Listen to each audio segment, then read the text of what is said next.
Hello दोस्तों, तो आज मैं आपके साथ एक ज़रूरी बात शेयर करने आई हूँ। हाल ही में वैष्णो देवी यात्रा के दौरान बारिश की वजह से एक बहुत बड़ा हादसा हुआ है। तो ये वीडियो मैं इसलिए बना रही हूँ ताकि आपको सही तरीके से जानकारी मिल सके और आप इन फ्यूचर आप ऐसी जगह यात्रा करने से बचें जब बारिश का मौसम हो।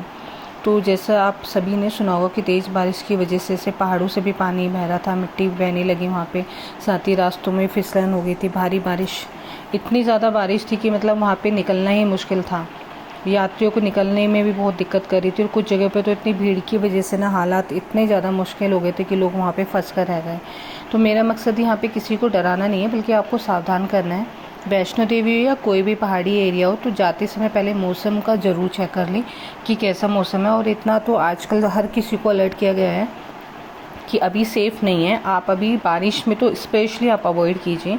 और साथ ही इसमें मैं ये भी कहना चाहूँगी कि यात्रा पे निकलने से पहले ना मौसम तो ज़रूर देखें। साथ ही बारिश में हमेशा ना एक अब ये अपनी सेफ्टी का तो ध्यान रखिए, लेकिन कभी हादसा हो जाता है, आप ये देख सकते हैं यहाँ पे, तो उसका किसी को नहीं पता। फिर भी ये रहता है कि आप बारिश में ना ऐसे भीड़ भड़ाके एरिया में और स्पेशली ये आप पहाड़ी एरिया में तो जाने से बिल्कुल बचें, क्योंकि वहाँ पे देखिए कभी धक्का मुक्की होती है, कुछ ऐसे हादसे हो जाते हैं, आप दब जाते हैं। लैंडस्लाइड भी जैसे यहाँ पे, ये देखिए यहाँ पे बारिश, ये तो कुछ भी नहीं है, ये देखिए आप बंद हो ही गई थी तब का ये थोड़ा सा है, लेकिन अभी भी वहाँ पे है कि लगातार बारिश की आशंका बनी हुई है। तो अब ये देखिए कि आप किस तरीके से आप किसको ब्लेम कर सकते हैं, किसी को भी नहीं। और इसके लिए अगर मैं रिस्पॉन्सिबल मानती हूँ तो खुद भी है हम लोग, क्योंकि बार बार आपको हर कोई अलर्ट कर रहा है कि बारिश में जाने से बचिए।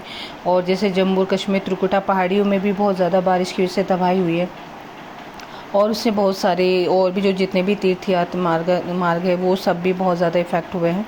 तो इससे क्योंकि तेज़ बारिश की वजह से जितने भी पहाड़ी हिस्से थे वो बहुत कमज़ोर हो गए थे। यहाँ पे देखिए, यहाँ पे क्रेन की वजह से जो मलबा आ गया था लैंडस्लाइड का, उसको भी हटाया जा रहा है। तो रास्तों में बहुत ज़्यादा भारी पत्थर भी थे, मलबे थे, चट्टानें थी जो एकदम लैंडस्लाइड की वजह से ढहने लगी थी।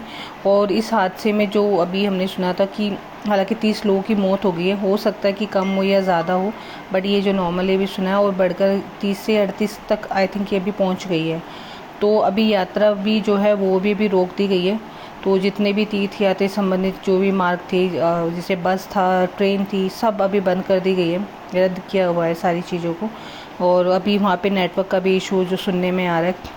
तो देखिए, आप सबको भी ये चीज़ें थोड़ा समझना होगा कि हर कोई आपको नहीं बता सकता ना हर चीज़ों के लिए। आपको भी खुद इतना होना चाहिए कि हमें किस मौसम में कहाँ पे जाना है, क्या करना है, कैसे रहना है। आपकी लाइफ होगी तो आप कहीं पे जा पाओगे, जब लाइफ ही नहीं रहेगी तो क्या करोगे। तो इस वीडियो के माध्यम से बस मैं आपको एक सुरक्षा का एक संदेश ही देना चाहती हूँ कि अपने घर पे रहिए, सेफ रहिए। पूजा पाठ का मन है अपने घर पे की, घर पे दर्शन कीजिए, अपने घर को अच्छे से रखिएगा।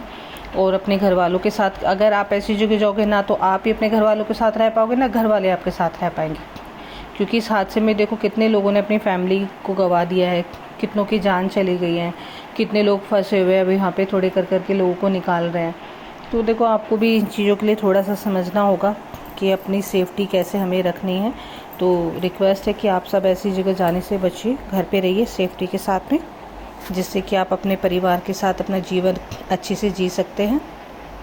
और औरों को भी ये संदेश दीजिए कि बारिश में कहीं पे भी पहाड़ी एरिया में बिल्कुल भी ना जाए। आपको घूमना है जब मौसम सही हो जाता है, साफ़ हो जाता है, तब आप आराम से जा सकते हैं, बट अभी इस मौसम में जाना बिल्कुल भी ठीक नहीं है। माता रानी ये नहीं बोलते कि आप अपनी जान का रिस्क लो, वो कभी किसी को नहीं बोलते, कोई भी भगवान ये नहीं बोलते कि आप अपनी जान गंवा कर हमें खुश करो, नहीं। वो तो आपके भाव से खुश हो जाते हैं। तो आप घर पे रह के भी अगर एक दीपक लगा के भी उनकी पूजा कर दोगे तो वो भी बहुत है। आप अपने घर के देवी देवताओं की पूजा कर लीजिए। तो ये चीज़ों का नहीं है कि कुछ लोग का मैंने सुना था, बोले थे माता रानी के दर्शन करने गए थे, वहाँ पे ऐसा हादसा कैसे हो गया। नहीं भाई, ऐसा नहीं है। हादसा कभी भी कहीं पे भी हो सकता है। कुछ दिमाग आपको भी दिया है ना, वो भी माता रानी ने दिया, तो उसका यूज़ भी करना चाहिए। तो उसको यूज़ करो। गवर्नमेंट को भी थोड़ा सा उनका भी सपोर्ट करो कि अगर वो आपको मना करते हैं कि नहीं जाना अभी इस बारिश के मौसम में कहीं पे भी, और तो आप उस चीज़ को भी समझना होगा ना, नहीं तो फिर बाद में आप गवर्नमेंट को ब्लेम करते हैं। तो गवर्नमेंट को भी ब्लेम करना बंद कीजिए, वो भी आप ही के फेवर में काम करती है। हर कोई आपके फेवर में लगा हुआ है। तो अपनी जान, जब आपको अपनी जान की परवाह नहीं होगी तो दूसरा कौन क्या ही कर सकता है। एक सेफ्टी के लिए या एक सपोर्ट सिस्टम बन के आपके साथ खड़ा हो सकता है। जो चले गए उनको तो वापस नहीं ला सकते ना, जो एक फैमिली का लॉस हुआ है। तो जो दूसरों के साथ हादसे हुए तो उसे थोड़ा सबक लीजिए। सब जीवन, अगर ज़िंदगी है तो आप सब चीज़ घूम सकते हैं, कर सकते हैं। जब ज़िंदगी नहीं रहेगी तो क्या करेंगे? ठीक है, तो थोड़ा इन बातों का ध्यान में रखें। दूसरों, आप खुद समझदार हो, अगर जो लोग भी वीडियो सुन रहे हैं, देख रहे हैं, तो औरों को भी थोड़ा इस चीज़ों के लिए एजुकेट कीजिए। अपने घर पे रहिए सेफ्टी के साथ में। जय माता दी।